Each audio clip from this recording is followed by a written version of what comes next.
hearing from Joan Nelson. She writes, "This is my story. It's a truthful account of how I came from confusion to Christ, how I came to realize that this organization that I had put not only my life, but also that of my children's, was a farce, a way to keep us hidden from the glory and peace that God's love gives to His children." So we're going to go on another journey with another lady from confusion to Christ, Joan Nelson.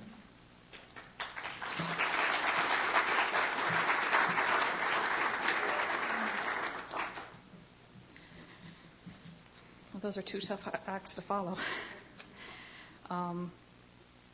First, I want to thank you guys for even having this convention. About a year and a half ago, when I came out of the organization, I'm very new out, and all of my words are still very organizationally correct, I think. Last year, when I even heard an ExJw's Witness Convention, I was just amazed that there was someone else out there who had gone through some of the things I had. And the more I learn and the more I hear and the more experiences and testimonies, the more amazing it is the power that we really gave the Watchtower. And that's really, really important that that's out there. That's the only reason I'm up here today, because otherwise I'd probably want to keep this all to myself. I was actually born to a woman who wasn't married. I was illegitimate. And when I was very young, she married this man who really liked little girls. And very quickly they found a church that really suited their needs. It was the Worldwide Church of God. So that was what I was raised in. I was brought up in an organization that taught Armageddon was coming, that we would be going through the same things that went through at the Holocaust, that we would need to at some point prepare our children for that you had to be worthy to survive through Armageddon, which of course I wasn't. I was illegitimate. And so I lived with that. The women in the organization also were very obedient, or taught to be obedient, and if you thought for yourself, you constantly went through the fear of being wrong, of being just not worthy. I can remember so many times I can't even count how many times I took a gun away from my mother to keep her from killing herself, how many times I grabbed that gun. At 35, I can pretty much say that I can probably match a year for a test of suicide attempts. So it's something that was really deeply instilled. My parents were very, very strict. We went to the Feast of Tabernacles. We kept all the holy days. We kept the Sabbath. Couldn't watch cartoons on Saturday morning. It was a very, very strict environment. When I turned about 4 years old, because my father was so friendly, I quit talking, and I was actually hospitalized, and that really scared him into stopping any type of abuse from that side. So the abuse went from a sexual side over to a very physical side. By the time I hit 16, I've had black eyes, dislocated jaws, broken nose, all kinds of fun stuff. And I usually got off better than my brothers because they would stand there and take it. They were young men, and they didn't cry. I did the crocodile tears and really got away with a lot.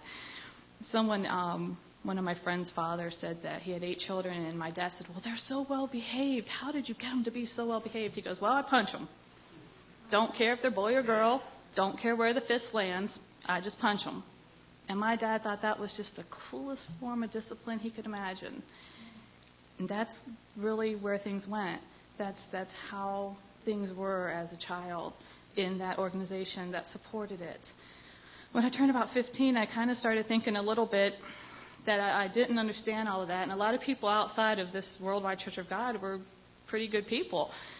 They took away makeup all of a sudden. Couldn't date now until I was 16, whereas the other church, we switched congregations. The first one I could date at 13, so now the pastor controlled things like that, and that was kind of frustrating to a teenager. They had a school. They were having a prom because you couldn't associate with the people at school, so for that prom, I was going to go, and they pulled me aside, and they said, "Well, we know that you've talked to this young man. His name was Ron, and I want you to understand that when you go to the dance, because he's black, you're not going to be able to dance with him." And I had never seen this organization as racial in any manner. I was raised that there really wasn't a difference. I knew that you had to agree to not have children if you got married biracially, and that they didn't encourage that. But I didn't comprehend how far that would extend, that even a dance as a 15-year-old with no premeditated thoughts at all, I would have been marked, because they marked too. And so I chose not to go. It was just that simple. I was really frustrated with the whole thing. At that point, my mom got tired of being abused by my father and chose to leave. And my dad decided that he was really going to show me some more attention. And that wasn't something I was really prepared for. I was 16 years old. I started working at McDonald's. And we had a manager there, and he kept asking me why I wouldn't come in on Friday. I wouldn't work Friday night, and I couldn't come in on Saturday till sunset. So finally I told him it was a religious belief. And so we started talking about the Bible, and he actually knew something about the Bible, so I was impressed with that. So we were dating a little bit, and he had never told me what his religious affiliation was, but that he had read the Plain Truth, and he knew what Armstrong taught, and so forth. So one day he said, I've got this thing I'm going to go to. Why don't you go with me? I said, okay, what is it? He goes, well, once a year we get together and we do this thing, and it's a church thing, kind of, I guess you could call it that. You might like it. So I said, no, okay. I said, where's it at? It's at a Kingdom Hall. Well, what's a Kingdom Hall? I had never heard of it. I really didn't know, because when witnesses came to the door, you didn't talk to them because they were evil. Little did I know, huh? So anyhow, I wanted to find out a little bit more about the Kingdom Hall and the witnesses, and all the pieces kind of roll together when you're all said and done. But at the time, I went and got this great book called Kingdom of the Cults. And at first I read about my dad's church, and I kind of took what I wanted out of that. Then I read about the witnesses, and basically walked away with the idea that you can't go to war and you kill your children because you don't take blood. So I went to the memorial with him, and I had a ton of questions. And we walked out of there, and he said, well, what'd you think?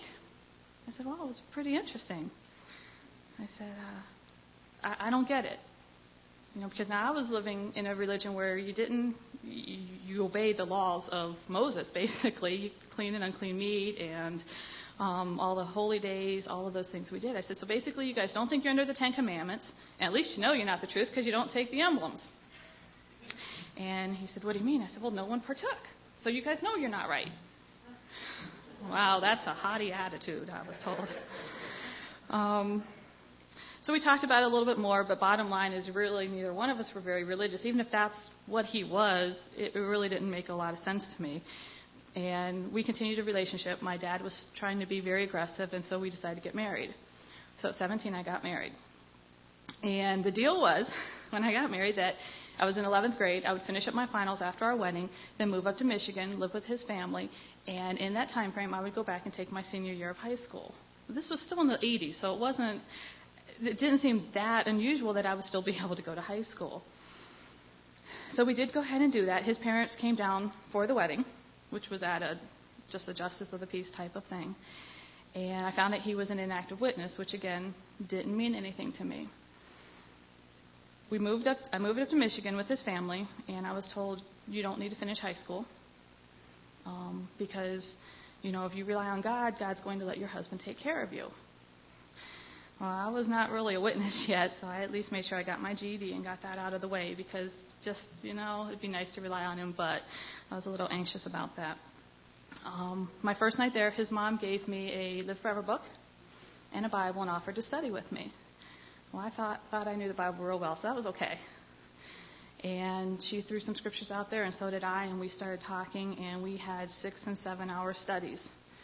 And within 6 months, I was a baptized witness. As soon as I got past the fact that we were not under the Sabbath, the rest was easy because I didn't celebrate holidays. I had never celebrated Christmas. I had never voted. I didn't care about the flag one way or the other because the Worldwide Church of God really didn't teach that either. But I also had always had a goal of being married and having children. And that really goes against the organization's goals. And yesterday, the brother on the slide presentation said that the grace of Jehovah extends to children through the parents. And that's something that's really strongly stressed. And so I knew when I had children, I was going to give them everything, and they wouldn't miss out at all. I would never have a child who would say, I didn't play. I would never have a child who felt like they didn't get Christmas, so they were left out. And I got pregnant, And I got really scared that I wouldn't be a good mom. I read in the Watchtower, children can learn 5 languages by the time they're 2. I didn't know anything but English. I didn't know what to do. So I tried to talk to my mother-in-law, who was my teacher and my mentor, and she told me Jehovah would provide. And that wasn't good enough for me because I couldn't do it, and no one else knew I was pregnant. So I took a whole bunch of sleeping pills and ended up getting my stomach pumped and spent 9 months worried about the baby. When Sarah was born, my oldest, I just wanted so bad to give her Jehovah. And I knew from what I was raised already that I probably wasn't worthy, and that was okay. I accepted that, but I really wanted her to have Jehovah. And so at 4 months of age, we were pioneering together. Me and her alone at the doors because that was my second person and no one was going to go with me. And we went to the doors. By the time Sarah was 2.5 years old, she was very, very smart. She knew all the books of the Bible. We learned them by facial features, Genesis, Exodus, Leviticus, and we went through the whole, all up and down everywhere looking for body parts. She could quote scriptures. She would turn down a candy cane at the door. She really was very open to learn. But she was also, there were 2 or 3 older sisters who would take her because at 4 months of age, I was in the bathroom whooping her because she was making noise at the Kingdom Hall, and you just can't do that. You have to learn respect for Jehovah. By the time she was 5 years old, she could pretty much teach you anything you needed to know because we all know Armageddon's coming and the parents are going to be taken away and her brothers and sisters' lives would be in her hands. And how I could let her do that without getting her ready was just beyond what I could think. A couple years later, I was 19 when all that started. When I was 23, I got pregnant again.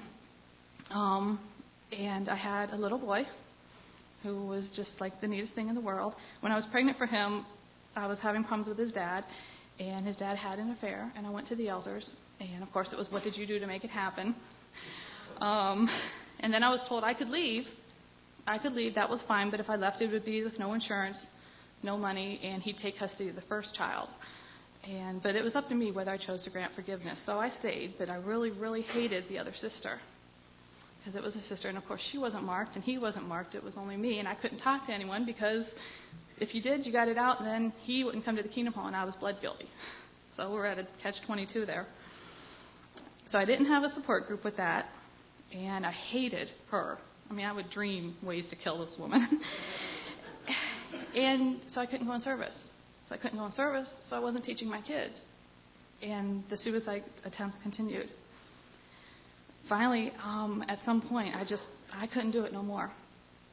I was trying to tell my husband, we had just moved to Florida, that I could not be with him anymore. I had been through everything I could do, and it was over. The physical abuse, the mental abuse, everything, it had to stop because I couldn't think of enough ways to get through the day. And I just kept thinking, if I'm just gone, I'm just going to sleep in death. That's okay. I don't have a problem with that. And the kids would be raised, and they would make it through Armageddon. That was my only concern in life. And I was at the top of the apartment stairs telling him, I just can't do this no more. And he gave one good swing and sent me flying down the stairs. That was the last time he hit me. We don't realize sometimes how much our children are affected by these things. A few months later, I was driving by the apartment with my kids, and my little boy said, there's my apartment. There's where I live. I said, well, yeah, that's where you live with Daddy. Then you have a place where you live with Mommy. He said, yeah, Mommy used to live there too until Daddy pushed her down the stairs. And he was 2. And he was telling me this. I was just like, if that wasn't heartbreaking enough, about 6 months ago, my daughter said, Mom, do you know that I still don't walk down the stairs with anyone behind me? She's 16 now. And those things stay. I don't walk down the stairs with someone behind me, but I didn't realize that it would go on to the children like it does. But I left, and the elders wanted to know why, because I went to them and said, I'm out of here. I can't do this no more. And they said, well, you need to go back. I said, no, can't do that. And they said, well, yeah, you have to. If you don't, you're not repentant, you're not making the marriage work, you'll be disfellowshipped. And they kept asking why, and I didn't tell them why, what had happened, anything at all. So I said, you know what? Jehovah Guides organization. So if Jehovah doesn't want me as part of it, then he'll disfellowship me. It won't be you. And they said, okay. And they disfellowshipped me. So in my heart, in my mind, what I saw was Jehovah didn't want me anymore. He kicked me out. So that meant no more reading the Bible, no more prayer. And it's really hard to teach your kids all that stuff to get them through Armageddon when you're not able to do it yourself.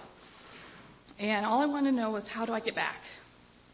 If I had known this group existed then, oh man. I just wanted to know how to get back. So I went to the elders begging, what can I do?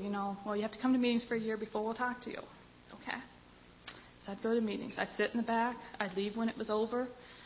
One time a sister approached me and I said, I'm disfellowshipped. She fell over a chair, jumping out of the way. I didn't have leprosy. I was there trying to get back. It was very disheartening. After a year, I found this, at the time, what I thought was this really great man.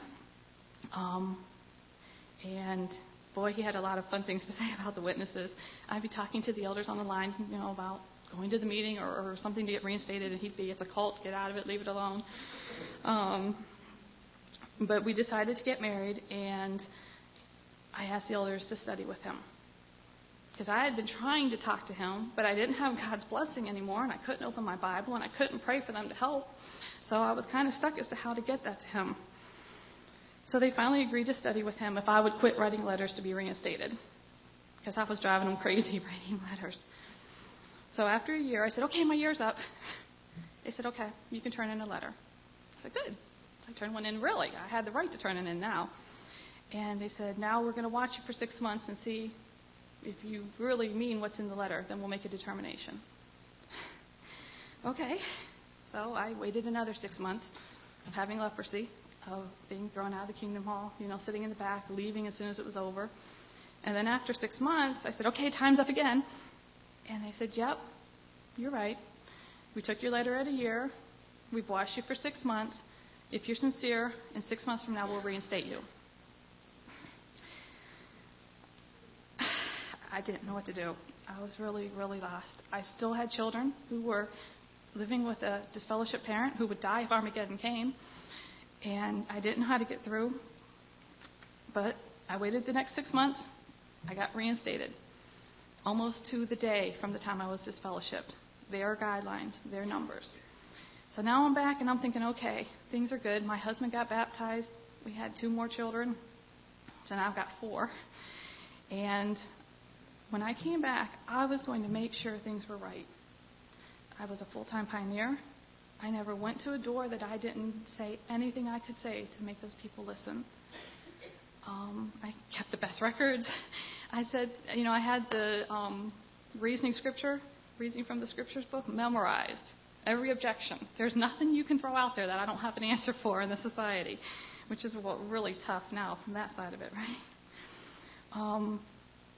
My children were actually on circuit assemblies and district assemblies up there because Mom got them up at 6 a.m. to do the daily text. We studied for all the meetings. You wonder why we don't know what's in those literatures from 50 years ago? We don't have time to go back and read those things.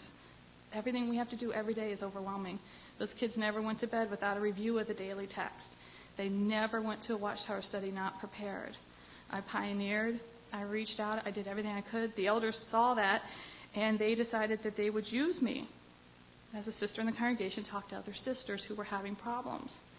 And the first one was a new person. She wasn't actually baptized yet, and she just didn't want to do anything. So I encouraged her, took her out in service, tried to help her.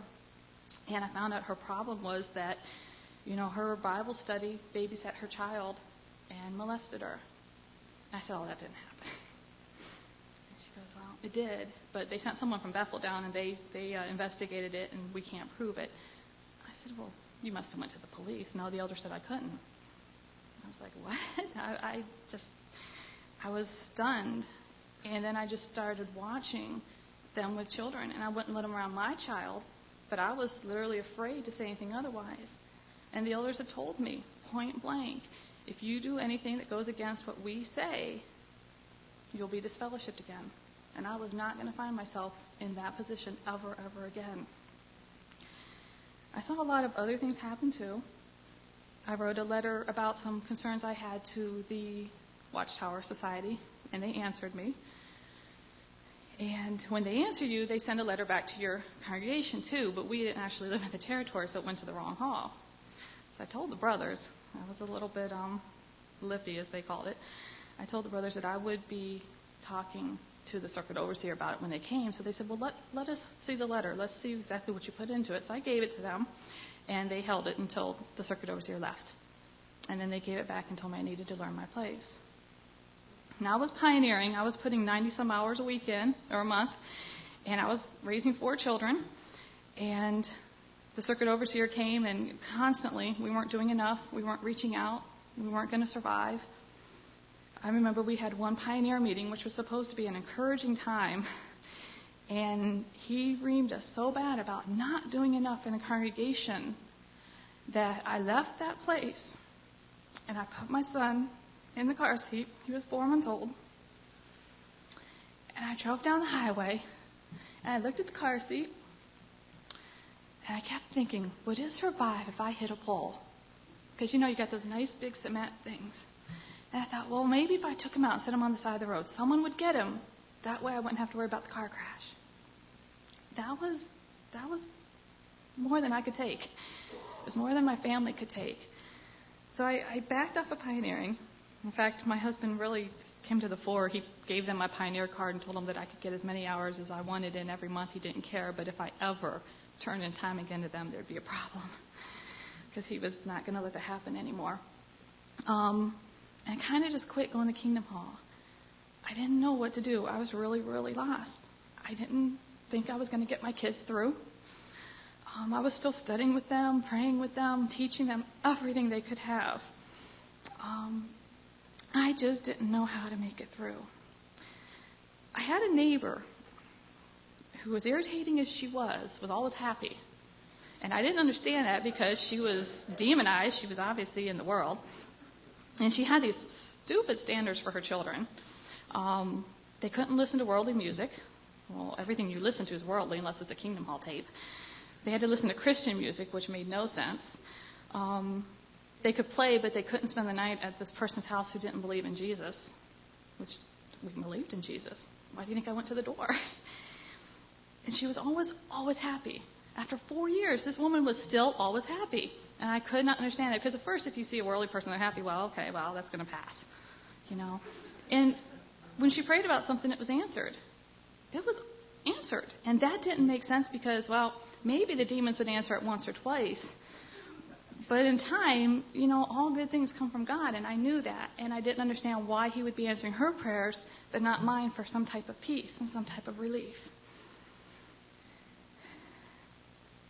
I just kept not going to the Kingdom Hall, and I kept going over my choices if I didn't stay a witness. And I was at that place when I was disfellowship where I really wanted to walk away, but I couldn't leave Jehovah. And I didn't know the way out. And I went online. Later on, my daughter reminded me that when she did this, I made her write the whole Watchtower article about it, by the way. I went online, and I found a couple support groups. I started learning about Jehovah's Witnesses. And the UN, that just threw me for a loop. Anything else I could probably have accepted. I read the Revelation book and thought, where do they come up with the idea of the locusts, the tracts that they sent out? And it made no sense, but okay. I wasn't grasping it. It was me that wasn't grasping it. It wasn't the organization.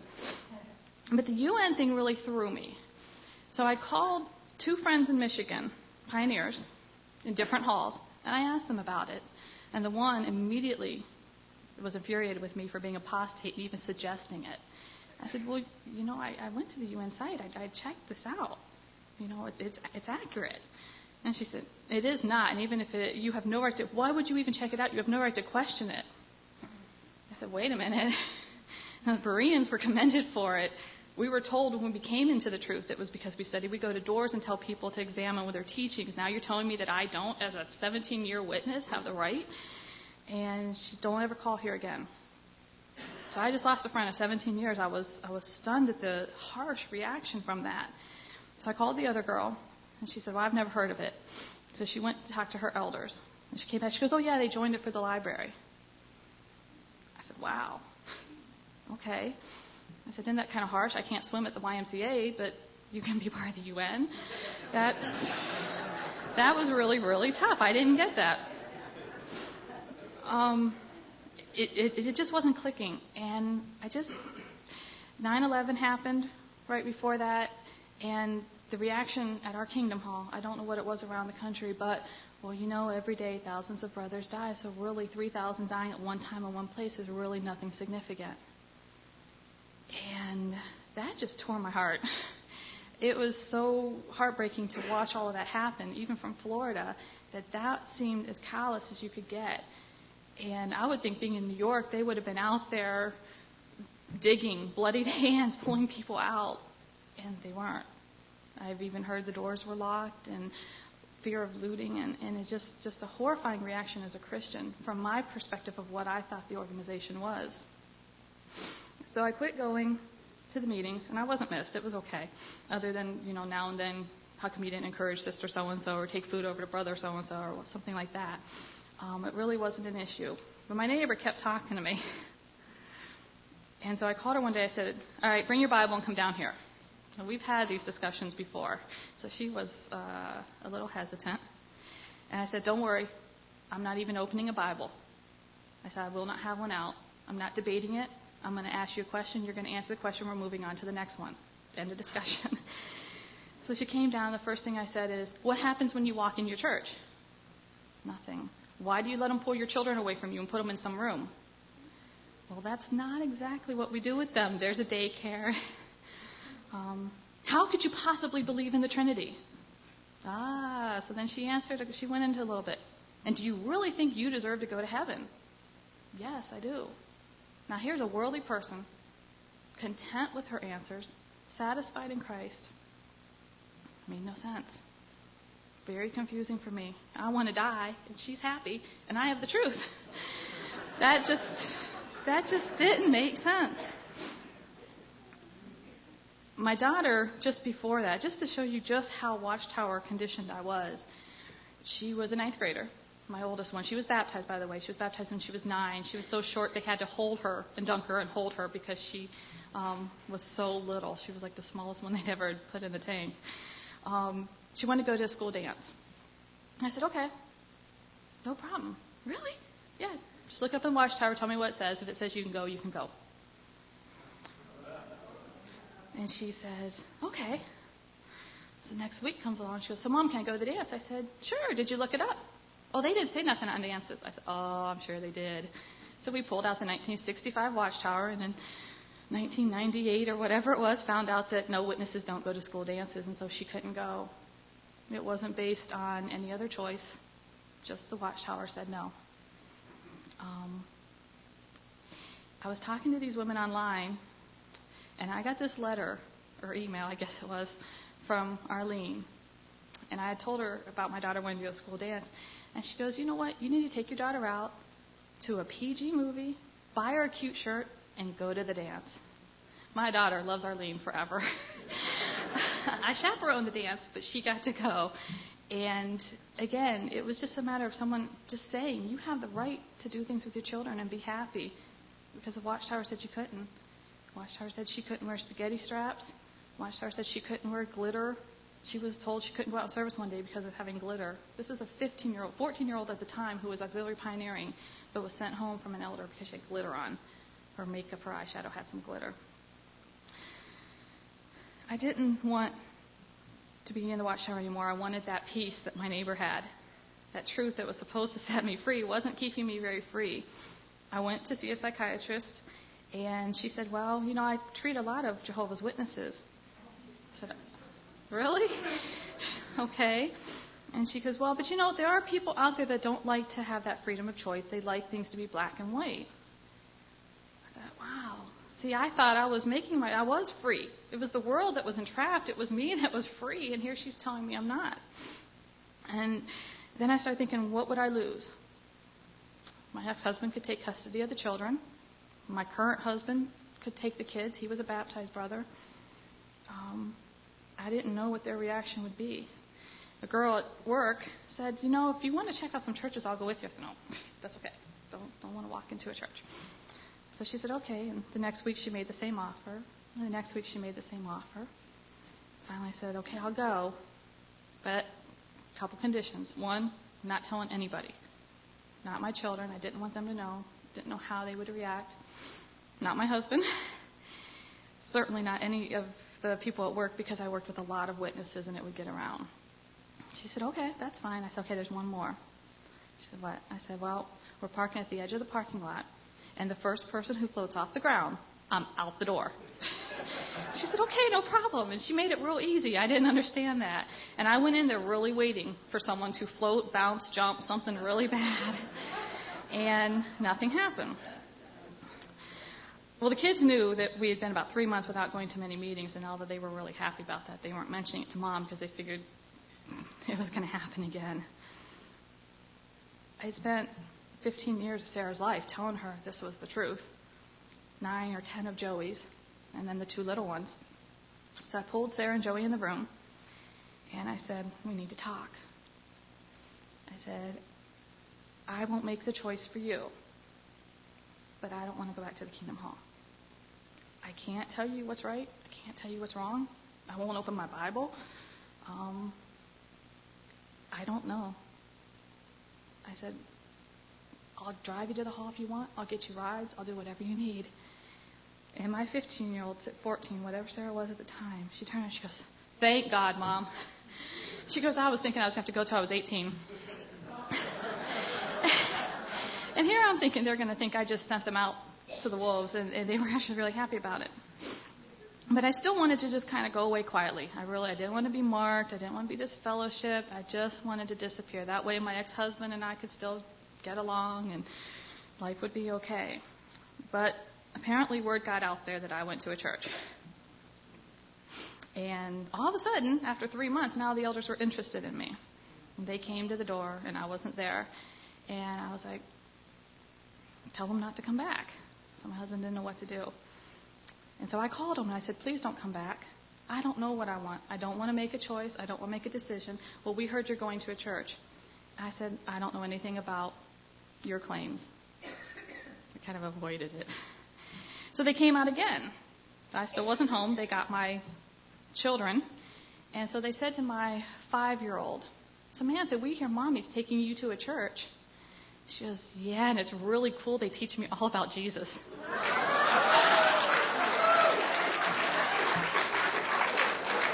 Yeah, I was in trouble. She was really, really happy, though. And so suffice it to say, they didn't stop coming. They came back more. And I was hiding in closets from these people. I didn't understand how I was hiding from the witnesses. It didn't make sense. And I changed my number at work, my phone number on my cell phone. I work for a cellular company.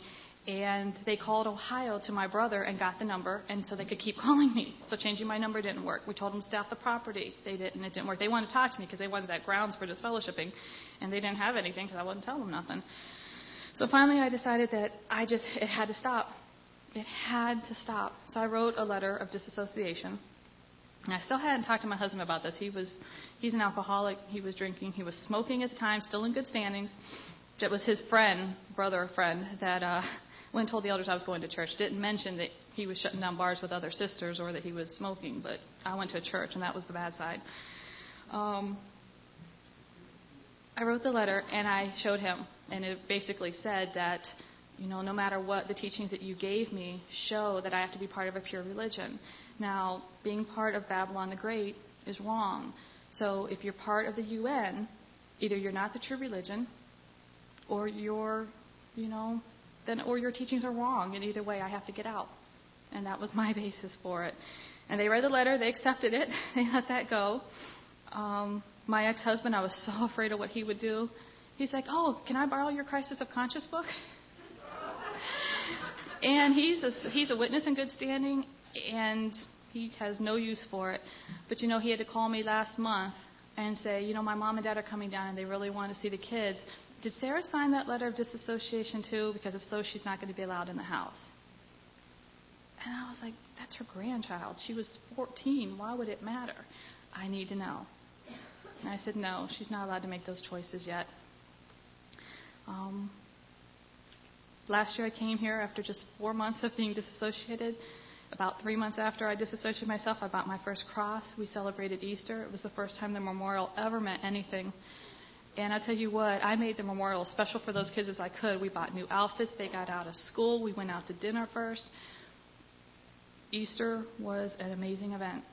My little girl, Samantha, who's 6, the one who told the elders about Jesus, we went and saw the play the church did, which was incredibly moving. And we both went down afterwards and accepted Christ. And that was really neat to do.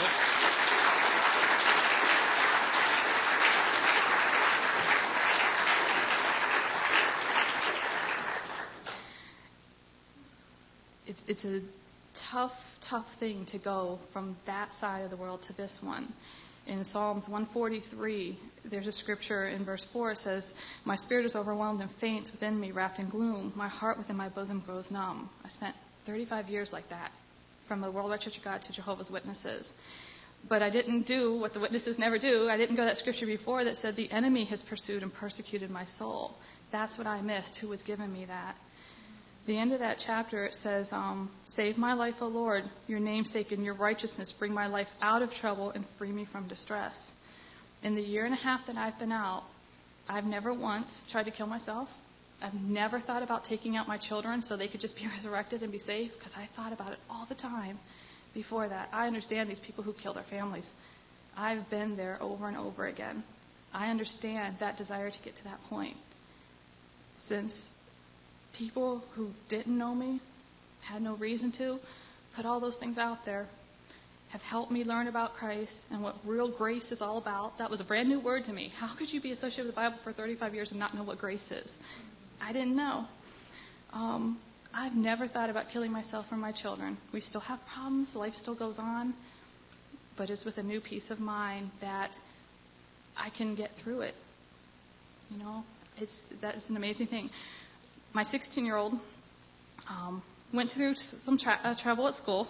You know, they were not happy that she wasn't a witness, and they called her on everything.